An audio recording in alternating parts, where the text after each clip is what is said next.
देखो, हमरा कराची कितना चमक रहा है। हाँ, और ये तरक्की की निशानी है। मेट्रोपोल में ये नई फिल्म बहुत अच्छी है। हाँ, कराची वाकई पेरिस ऑफ द ईस्ट बन रहा है।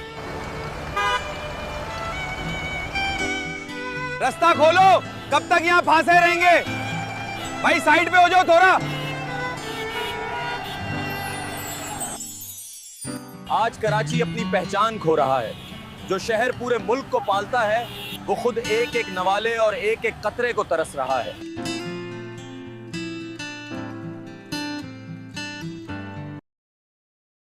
शहर की रौनकें सुस्कने लगीं। जिन गलियों में कहकहे गूंजते थे, वहां गोलियों की थरथराहट सुनाई देने लगी।